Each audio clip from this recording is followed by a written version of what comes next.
Today we're near Winterbourne Abbas in Dorset, between Bridport and Dorchester, and we're going to try to visit the 9 stones.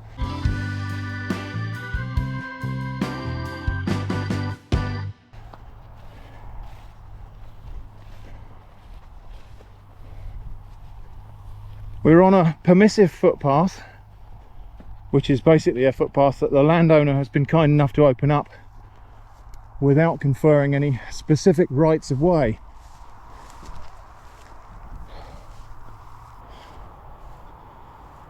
So the 9 stones is a Neolithic, or believed to be Neolithic, stone circle located at the bottom of a valley, which is slightly unusual for a stone circle.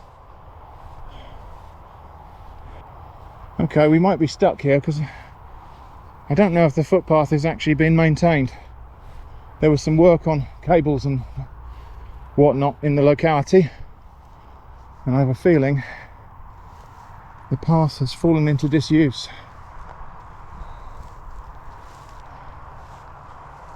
So yeah, there's been some kind of maintenance work here. I have a feeling there might have been electricity pylons across this land at one point, and now, yes, they've buried the cables.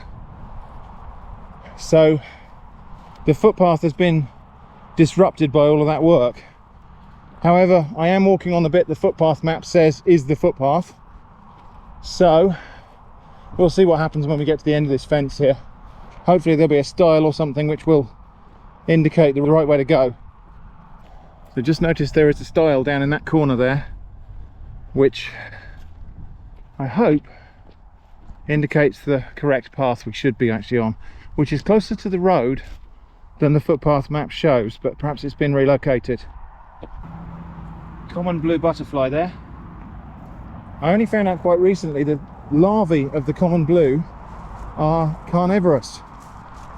They start off eating little bits of plants, and then as the caterpillar grows, they find an ant's nest, and they get down into the ant's nest and eat the ant larvae, mimicking one of the ant larvae.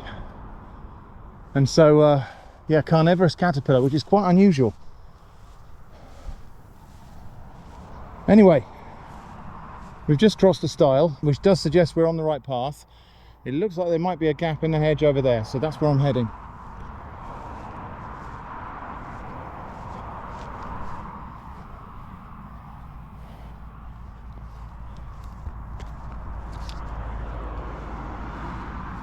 So yeah, the 9 stones monument that we're going to, a very simple stone circle of 9 stones, believed to be Neolithic, so maybe 4,000 years old.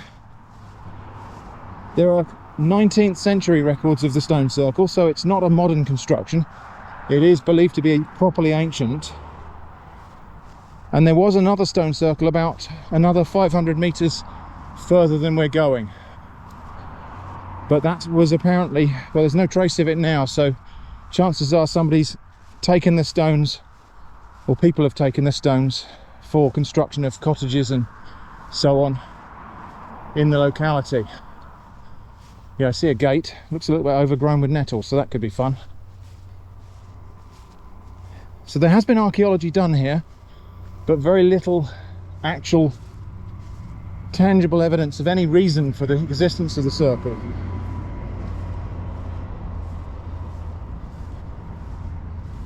So the full truth of the reason for these things existing is lost to time. I think we're coming to it just now. So this is the 9 stones.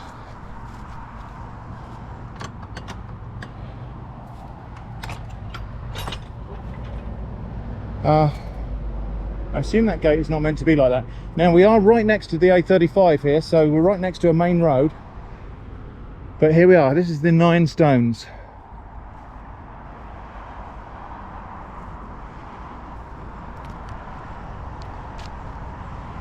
Now, around this landscape, there are dotted lots and lots of other Neolithic evidence, like burial mounds and other things. Some of them are only like faint outlines on the soil or in crops, and others are mounds or traces of the foundations of roundhouses and such. Now, because these stones have stood here for a long time, there's all kinds of local legends about what they are and what their purpose was. They're variously known as the Nine Ladies, the Devil's Nine Stones, the Devil, his wife and his children, and Lady Williams and her dog, and also the Countless Stones, because apparently there's a legend that you can't count them. I'm going to put that to the test today. I might be tempting terrible fate, but let's try and count these stones. I'm walking into the circle now, which I hope isn't going to offend any gods. So 1, 2, 3, 4, 5, 6, 7, 8, 9. Actually, that might be 10. Oh, I had trouble counting them. So there we go, the 9 stones. Now, other recorded folklore includes the notion that these stones are people that were turned to stone for some reason, turned to stone by the devil. There's a story about children playing the game of 5 stones or knucklebones on a Sunday and being turned to stone as punishment for that. Now, a lot of these stories might date back to the Christianization of Anglo-Saxon England, although it's likely that most of them are much later, kind of medieval maybe, or Victorians used to like to make up stories about monuments and druids and things to frighten children into being religious. Even as late as the 1980s, there were legends being added to the lore, and so there were stories about associating them with UFOs, and a report that motor vehicles would lose power as they drove past on the road here. That's never happened to me, but yeah, that's the story. Anyway, so there we go, the 9 stones. It's a little bit of a shame it's got this road rumbling right past it, but there it is, the 9 stones. Now, just as a point of note, my friend Babatunde just happened to be visiting a locally famous stone or rock in his area today in Nigeria. So this isn't exactly a collab video, but I'll link to his famous stone or famous rock video in the video description and in this card.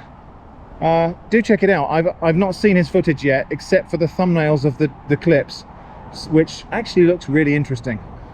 So by way of kind of connection with our Neolithic ancestors who inhabited this land and lived in this land and lived off this land, I'm going to enjoy this beautiful blackberry in sight of the 9 stones. Oh wow, that's really delicious. And here we've got another plant. So this is woody nightshade, and those little fruits there, don't they look like tiny tomatoes? Because basically they are, but of course they're poisonous. This is a plant in the tomato and potato family, but I am going to come back for another one of these blackberries. You know, these blackberries of course will have grown here forever, or at least since the ice sheets retreated from the land, and so in a very real sense I am partaking of the same food as our Neolithic ancestors would have done, perhaps at this site.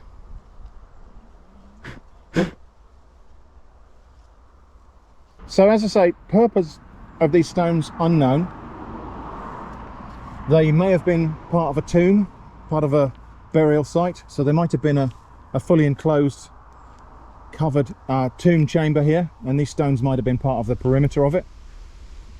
It might have been a religious site, it might have been a gathering place or something like that, you know, basically a pre-church church. We just don't know. And of course the answer might have been a lot simpler than that. It might just be that this was a kind of just a practical gathering place. This might have been the place where the local group, tribe, had their fire pit and gathered to cook their food and, you know, sat against the stones, warmed by the fire, and told stories. There is obviously a tendency for us always to think of the people of the past as very religious and regarding everything as sacred, and to an extent that's probably true, but also they had real lives. They had practical things to do. They had food to cook, they had, you know, stories to tell, they had to sit by a fire and keep warm, they had all of the same things to do as we do.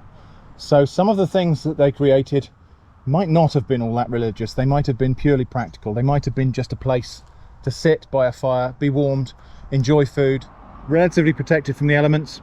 So it might have been just a lot more practical than people like to think, or not, who knows.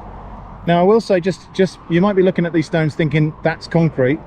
It is, but it's natural concrete. This is limestone with flints in it. These are sarsen stones, and that's what they look like. This is natural stone with flints embedded in it. So now we've got to try and traverse the badly marked footpath back to the car and continue our journey. So I think the old official footpath was somewhere up there, but it looks like the most practical way to get here is along this hedge next to the road.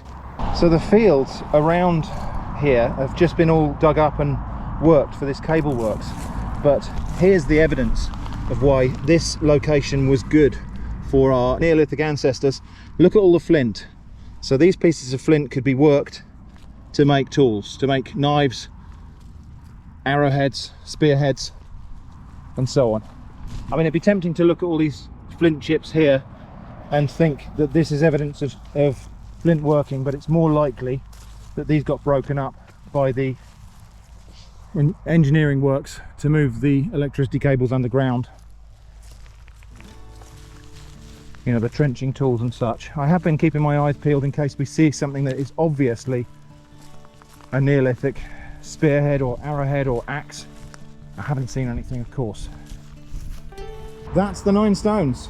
A stone circle near Winterbourne Abbas in Dorset, and it's been my privilege to visit it today and just to think about the past. So I hope that's been interesting. Thanks for watching, and I hope to see you again soon.